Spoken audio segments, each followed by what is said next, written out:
and thank you for joining McColl Center for Art and Innovation for our very first virtual open house. These are uncertain times, yet McColl Center remains committed to our mission of championing artists and sparking creativity. I'm Ali Celebron-Brown, President and CEO, and I'm thrilled you're joining us. This fall, we are welcoming 4 amazing artists to join us in residence.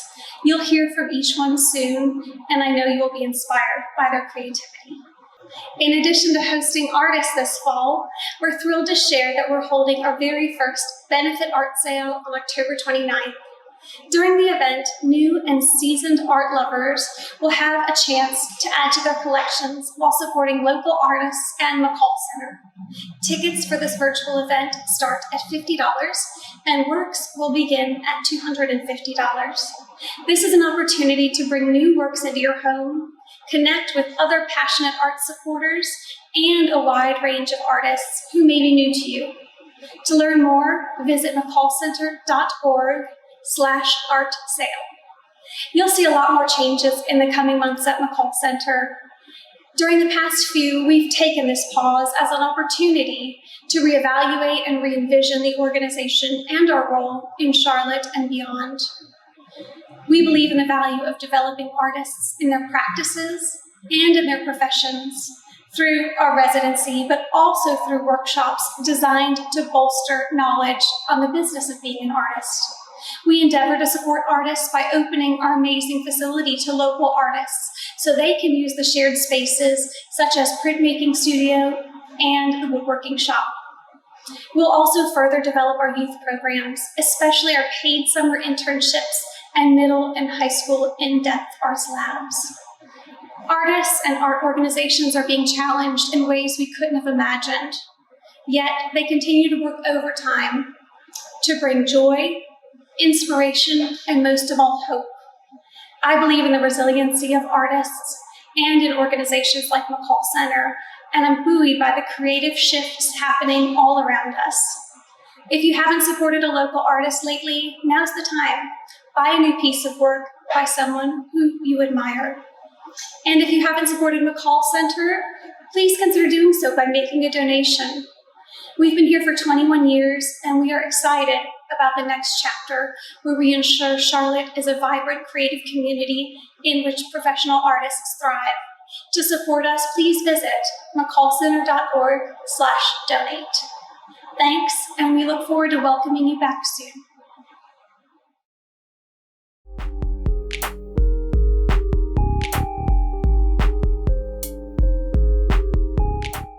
My name is Zalika Azim.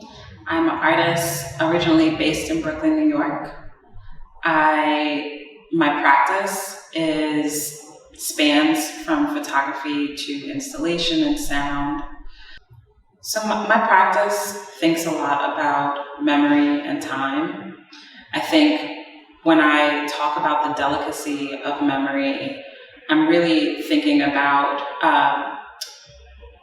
practices like oral history, storytelling or narratives that have been passed to me and to others like me. And I think a lot about how when someone tells you a story that, the story is contingent on so many moving parts, the space that they're in at the moment. It's also received by the person. It can be received by multiple different people in a few different ways based on their lived reality and experiences. And so for me, when I talk about the sort of delicacy of narratives that have been passed on, I'm really talking about sort of the connection that happens between the person that's passing it on and the person that's receiving it. So my grandmother, I came across maybe about a few months after my grandmother passed, I came across a steamer trunk, like a huge steamer truck from like the 1930s that was filled with cameras and film and photographs and birth certificates and a ton of other things. And I think that I really kind of, during that time, started to think about the practice of keeping. For me, my grandmother didn't necessarily define herself as a photographer or as an image maker, but the work that she'd done was all sort of living in that trunk. And so for me, it's a practice of thinking about what it looks like for artists who don't necessarily define themselves as such to be making, and also thinking about the legacies that they've left behind, how that then impacts the next generation and the generation after that. Specifically, my grandmother's photographs allowed me to sort of really take a deeper look at family narratives. And when I say family narratives, I don't necessarily mean my own family's narrative, but to look at this sort of wider narratives of families living across the globe, and thinking about the conversations that may or may not happen, and how we might sort of start to begin a collective conversation about our own narratives and about our collective narratives. So Totems was a project that I started in 2019. Back in 2014, when I first graduated from the Tisch School of Arts, my undergrad, I had been working with wallpaper in a very specific way that, for me, was about building an environment. Specifically, living room spaces have had a very important significance to Black and Brown communities as a gathering space, as a community space, as a space where you would sort of lay your recently deceased relatives to rest and also introduce newborns. And so for me, using the wallpaper was really about not necessarily recreating a specific environment, but sort of evoking an energy in a space that would allow people to gather and exchange information about their own experiences. Fast forwarding to 2019, I began thinking a little bit about the history of wallpaper. So wallpaper, going way back, sort of essentially started with tapestries. And tapestries, of course, were something that primarily could be afforded by really wealthy and noble families. And they would hire someone to embroider their family sigil into the tapestry, and then they would place it on the wall. And that tapestry acted not only as a decorative or sort of representational object, but it also provided protection to the walls, because most homes didn't have insulation at that time. And so I'm thinking a lot about, I started to think a lot about the sort of transition from tapestries to wallpaper, which went through a few different phases before it became available to, everyday family. And really kind of started to dig into this notion of protection, and what it means to protect the family home, and what practices, specifically practices for me on my paternal side. In South Carolina, there are many practices and beliefs around things, or there are many beliefs around how to protect one's home. And so Totems was an exploration of that. There's this one specific saying that talks about wallpapering your home in busy patterns in order to protect the home from haints, which are like evil spirits who would potentially do harm. And so I'm digging into that, and I'm thinking about quilting also, and how quilting contributed to the success of the Underground Railroad and that kind of protection. So the wallpaper for me is about protection. And these images that I'm referencing are actually photographs that my grandmother took, film that I've been working with which were double exposed, possibly by accident. And I'm thinking a lot about the sort of cyclical nature of time and how family exists, generation after generation. And thinking about how sort of time laps back on itself at moments, or maybe not necessarily laps back on itself, but just the way in which certain moments of family narrative sort of come full circle, and what that looks like to have separate moments kind of impact each other and layer upon each other. What new narratives can be received from that layering? How do I anticipate my practice will be impacted by this current moment? I think that's a question that I've been sitting with for the past couple of months. I don't think that it's an easy one. I guess I've been finding that a lot of the topics that I think through, specifically around migration and movement, to tap into issues like gentrification, tap into issues or topics like preserving narratives. And so I expect those things to stay the same. Well, I think that a lot of my practice looks a lot at land, looks a lot at spaces that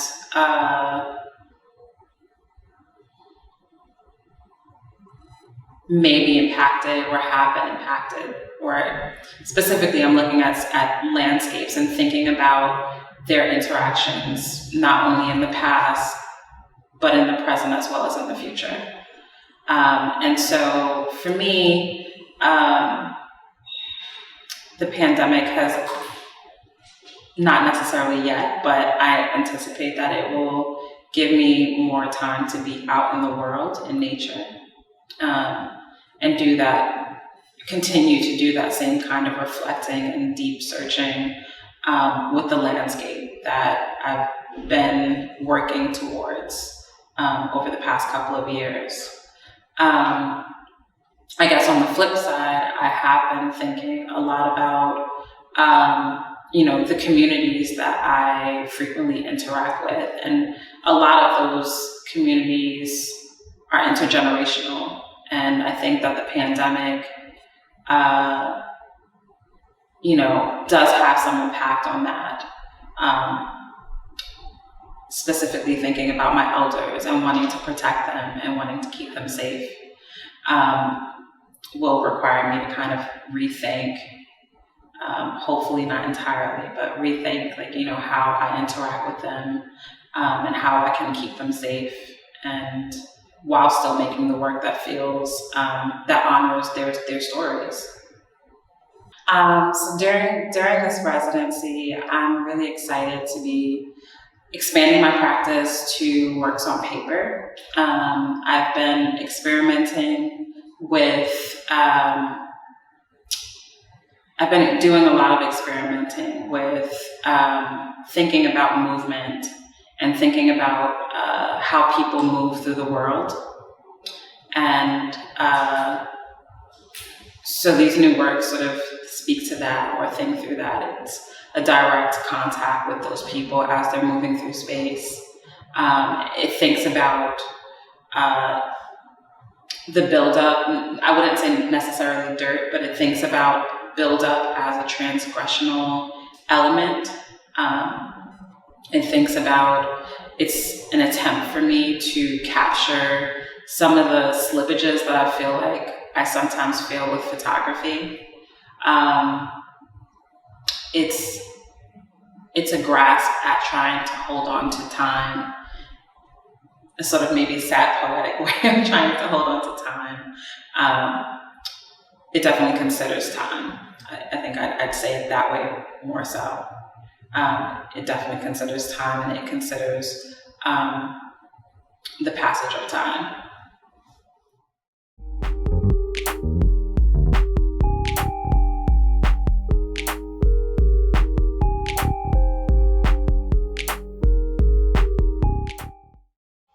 Geopolitical Games is a participatory project to enhance diversity and unity in the context of an electoral year. The movement for social justice and increasing political polarization in the US. We Need to Talk is a new chapter that aims to stimulate these values through conversation and playful interaction, promoting the dialogue and recording the different perspective of a diverse group of people while playing a valuable game. Charlotte, as a swing state, has a special role in the political discussion. Our goal with this project is to play these games in the arenas of UNCC Charlotte, transforming its spaces into a battleground for democracy. This project builds the idea of a nation from the exchange of our own bodies, trying to keep the ball in the air and the game alive. Hi, my name is Miguel Braceli. I'm the artist in residency, also working with UNCC Charlotte. We will be working with a project that the title is Geopolitical Games. It is a participatory project that involves people participation, creating dialogues and discussions about the current times, especially at the current moment of the national elections.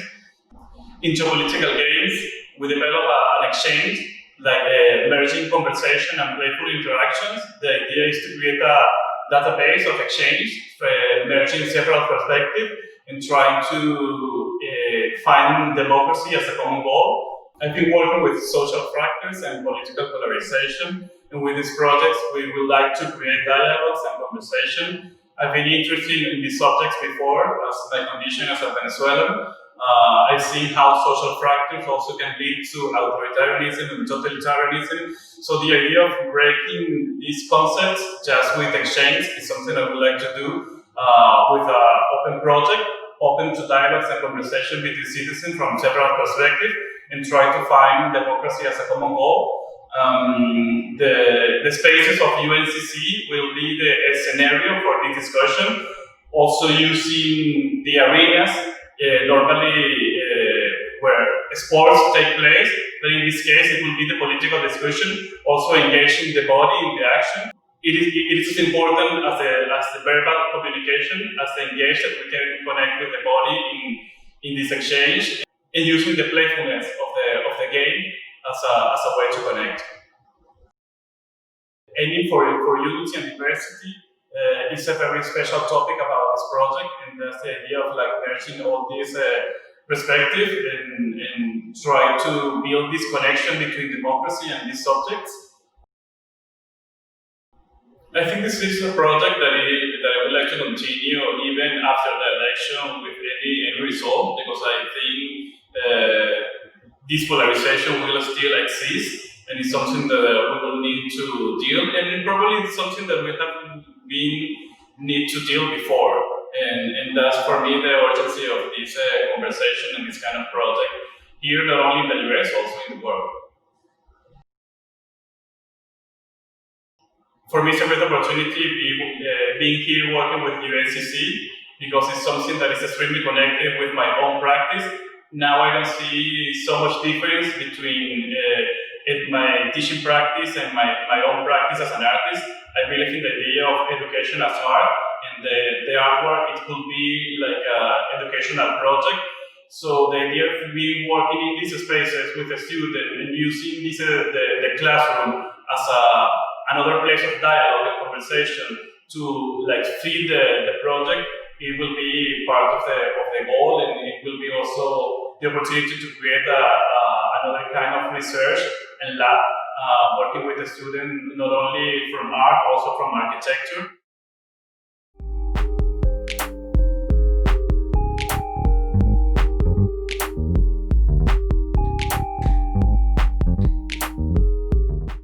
Hello, my name is Jillian. I'm an artist and filmmaker. When I started making work, I realized that video was a great medium for me because it had a way to contain the art objects. So sculptural works could function as props and installations could be sets. So it was this way to fully encompass my work and to gather it all, and the object could be the artifact or the archive. But as time moved on, I got tired of sitting at a computer, and I started really focusing on the 3D elements and approaching interactivity in another way. So I still consider my sculptural works as having a direct interaction or experiential quality as the film may, but just kind of taking it to another plane or medium. So we are presented with an unprecedented pandemic, and I think it's taught people a lot of things about their nature, and they're also the way they relate to their devices in which they connect to others. And I think that it's one thing to be told to stay inside. I think it'd be another situation if the Wi-Fi went down. I think people realize the level of connectivity is imperative for them. We are humans, we communicate, that's on our value system. No matter what new technology arrives, if it helps one communicate better, it will be embraced. I think people will have a harder time in which they are not digitally connected to their community and communities outside their subcultures. Although I've been making a lot of physical works over the last 2 years, this whole time I have been making films, different short video artworks. I haven't necessarily felt the need to put them out, or sometimes they'd be just shown in different exhibitions and I haven't put them online. I'm working on a larger body of work that deals with moving image. So just because an artist doesn't necessarily put something out on the internet doesn't mean that they have ceased working in a particular medium. So this whole time I have been working on different digital works. They just have a different nature or a different experience. Not everything I make is for a YouTube or an online audience. Each work relates to its platform differently, and the way in which a sculptor may choose wood or steel or cement because of the idea of the sculpture. Sometimes I consider the platforms that I would release the video work on it as essential to the project. So as an artist, residencies are vital to my process. It allows me the opportunity to speak with different people and to experience different environments. And for me, one of the most imperative points is that I am able to focus undisturbed on a multitude of projects at once. I can really just dive in and play with so many things that potentially might not have interconnectivity if I had to work on them in a singular sequential manner. By having an environment and a space and the support to work on everything at once, you are able to find unexpected points of interest and crossover between different projects. So although my work thinks a lot about technology and physical and digital realms of existence, I really think it's still a very humanist-based practice. I'm constantly exploring the emotions that go into how we communicate with each other, especially online, and how we deal with technology that's given to us in different tools. I think it's really important that in physical terms and digitally, we show compassion towards others. I think it's important to remember that people do exist behind the screens. And just because an avatar functions as an alternative identity doesn't always mean it's a shield. So in this time where people have dual existence in a physical and a digital world, and some may argue that they're both the same, I think we have to remember to tread cautiously.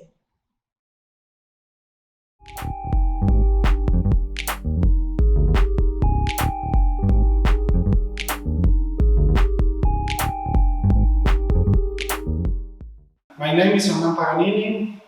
I born in Argentina in 1982 in a super small town called Zárate, near of the Paraná River. I came from the integration of two Italian families. From my father's side, there are 3 generations of farmers, and from my mother's side, they were teachers and builders. So I really feel that this root is present in all my entire life, and eventually they get more visual in my work.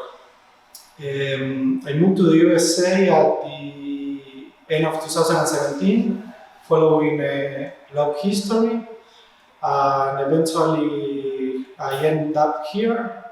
I moved to Seattle first, and we was wandering from in the West Coast. And since I arrived here, a lot of amazing things happen, not only for my practice. I really feel that my life changed a lot. And I discovered inside of me a lot of new resources. In this period of adaptations, I learned a lot of new tools to not only to becoming a better like professional artist. To me, it's beyond that. I become in a best version of myself in a most universal way, like a human being. Well, my first degree was in graphic design, so I make several things during my life. I teach in the public university, I create workshops for kids and for adult people, and I was working in all these several different medias, and nowadays I really feel that inside myself that eventually every practice that I make, there are every day that they pass through, I really feel that it's more free, and it's less. I can every day that they pass through, I really feel that I can define pretty well what I'm doing. I don't understand too much what I am doing lately, more than these times that everything is changing so fast. I am happy to doesn't understand what I am doing because I really feel that like the soul feeds from mysteries. Even if I practice, is my practice are related to art, I really feel that all my life I was working like outside of the art scene, like, or the things that I do eventually they engage with art because my practice itself, like the methodologies or things that I make is related with that subject, but lately, I really feel that I am working more in a universal way, and I am working more like in a human sense. And every time that I work, I really feel that I upgrade myself. I become a best version of myself as a human being. So I doesn't try to control my work. I really feel that my work is a reflection of what I feel in the way that I see the days. In the way that the things affect me. There are all the things that I make that are emotional response about life. This project that I presented in McColl is called Portrait of the War, and I started around 2008, 2009, but in a most conscious way between 2014 and 2015. This project allowed me the possibility to travel to several places around the globe, and it was a bridge to know a lot of different cities. Before I started this project, I always, since I was a kid, I was having a lot of like,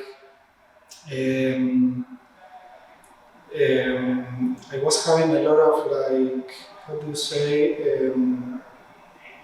interest about the human condition. And since I was a kid, I was having like the craving to travel and to know different places and to know different cultures and meet new people.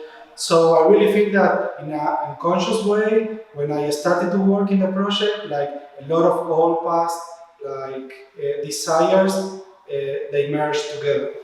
I started this project in the most conscious way between 2015. That I traveled to Spain, 2014-15 I traveled to Spain. All my life I collect objects. I get super like passionate about, I am some kind of hoarder, like I love like the collection of objects. So I was integrating these two things together. When I traveled to Madrid the first time, I arrived there without any clue what I'm going to do. I started to walk the city. I remember in that time they gave me like some kind of tricycle, and I started to ride the city and pick like random materials that I was found on the street. And eventually then, with the passing of time and the several applications of the same project, I realized that eventually every city that I arrived, they have a different kind of materials they have a different kind of atmosphere. For example, the object that I was picking in Bolivia was quite different to the objects that I was picking in the West Coast when I made the same project in Seattle.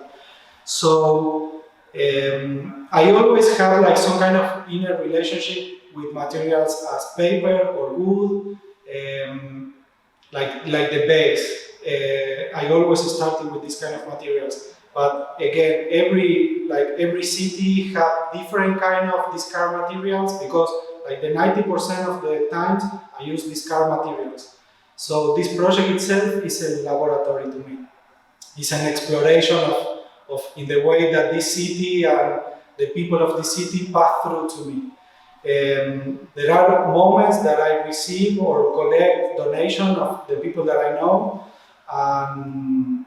But the materials can be whatever thing, to be honest. At the beginning of the project, it's like I can collect from like boxes, cardboard boxes, glass, like wood. They can be like a collection of knives, like I have here right now on the table, like things that I am eating during the residency, for example, eggs or cans. They can be whatever thing, the options. So I don't have any particularly like desire to work with a special material. It's like I really feel in the inverse mode. I really feel that the material show me what I need to do more than what I want to do with the material. So the only thing that I do is talk through the material eventually. So sometimes I arrive to the place, I set it down, I started to walk the city, I started to meet different people, I started to find different points when I can search or collect materials, and eventually I came to the studio, I dispose these materials, I make like some kind of catalog of the materials, and then I realized that the materials itself started to talk to me, and in which different way I can approach them. But it's quite interesting to me because I always love the free stuff, and to me there is no difference between a rock or a piece of paper that I can buy in an art supply store. Do you know? To me, whatever thing can be a material. And I use this project specifically to explore these limits or these boundaries between what they can be a material or not, or what is an artistic material or not. I see possibility in every option. So sometimes I really like to have like a collection, for example, of glasses or glass bottles, because this is allow me, for example, to make different type of treatment in all these options. So eventually I can finish working in like super different type of sculptures made by the same material.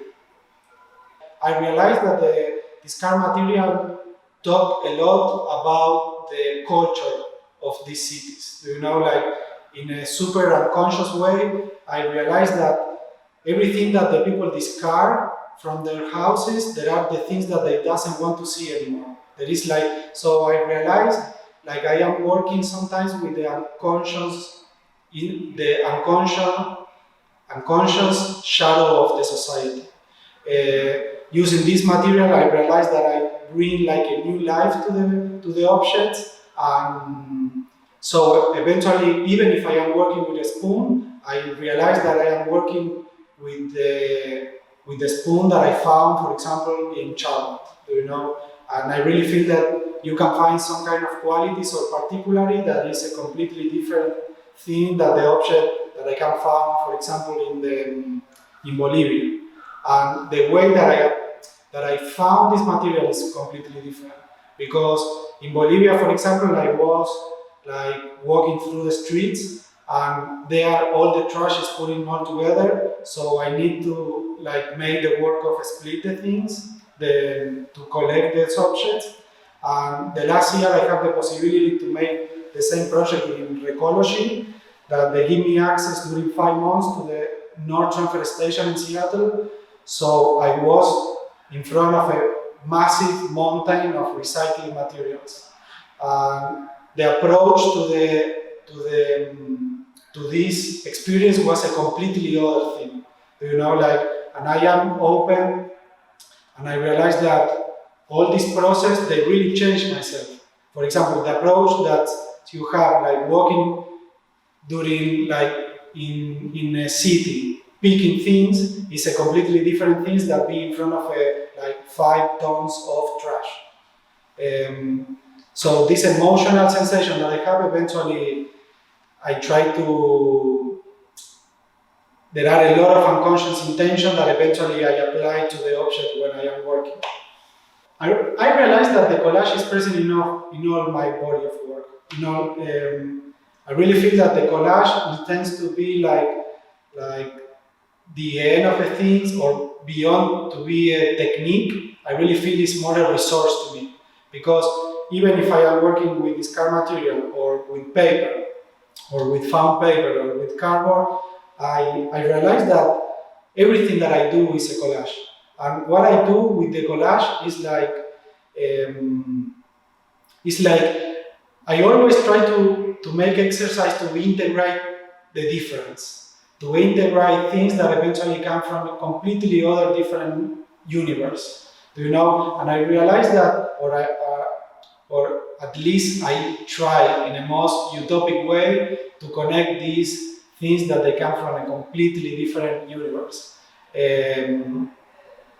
Trying to find some kind of harmony between the things, or in the things that the way they approach. Do you know? For example, a glass of bottle next to an egg, they have some kind of inner relationship, a completely different relationship as like a knife approaching to the same bottle.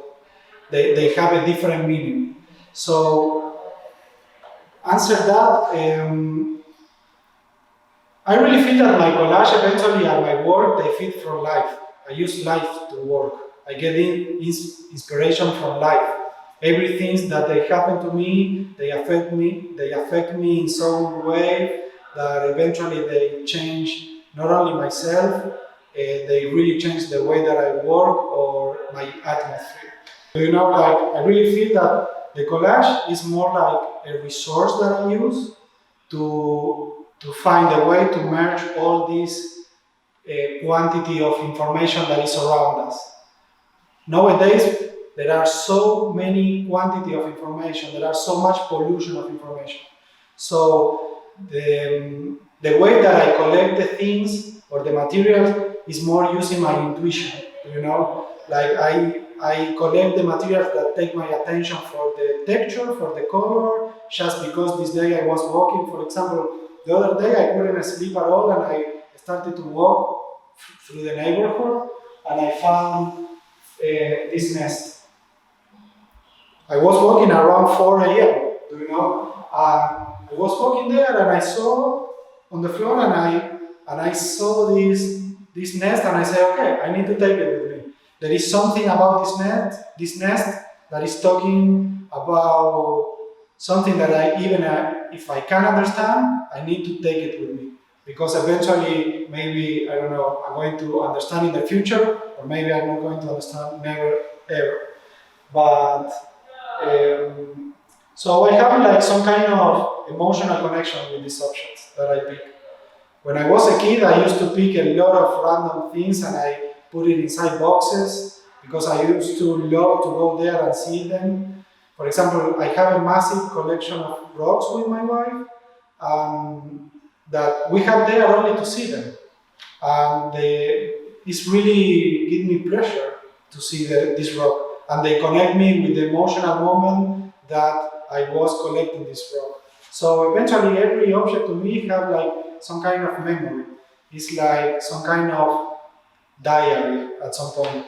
And then the collage eventually is a second stage that is a resource that they help me to put these things together. So it's more a resource, more like a technique. For example, right now I was working with this type of cardboards that I used to, because I really love that here in USA the people split the trash, the organic trash with the recycled trash. So to me, walking through the city and see all these beautiful different type of cardboards is some kind of like amazing free material that eventually I can reuse. And other thing that I like to use like discard materials is like the object itself and the material itself come with a memory. So even if I don't know what happened with this object, the object itself have a memory. And I sometimes in a magical way, when I work, I really feel that I reconnect with the memory of the object. For example, if a bottle have like a label that is a little bit peeled, I realize that this gesture, they make this bottle super unique and particular. So I can use this like accident or this like memory of the object like a resource too. Beyond if I am a graphic designer or an artist, or if my practice, then my practice I put it in an artist scene or in a most like graphic design scene or whatever a scene or context we want to put. I really feel that I work to be a best version of myself.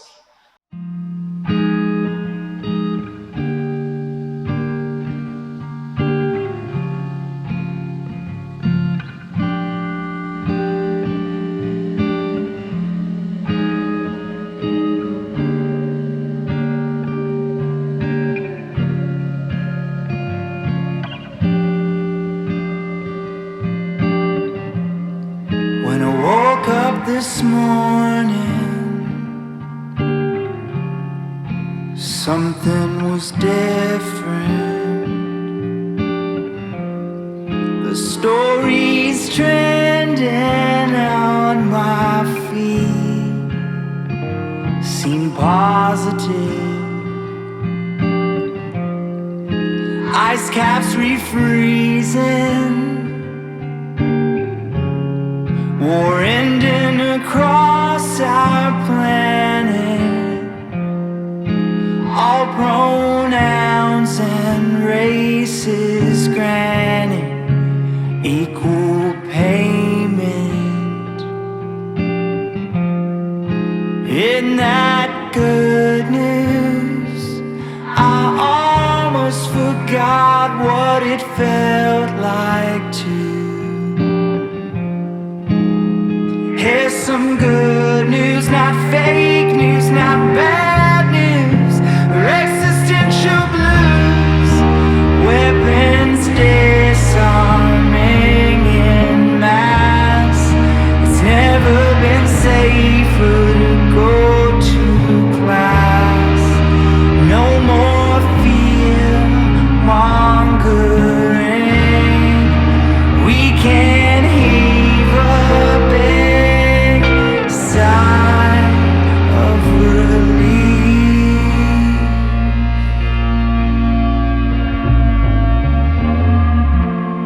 The president's on my TV,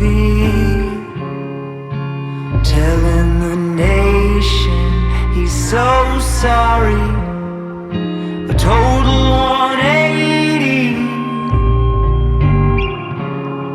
A fleet of bulldozers toppled the patriarchy. Isn't that good news? I almost forgot what it felt like to. Here's some good news, not fake news, not bad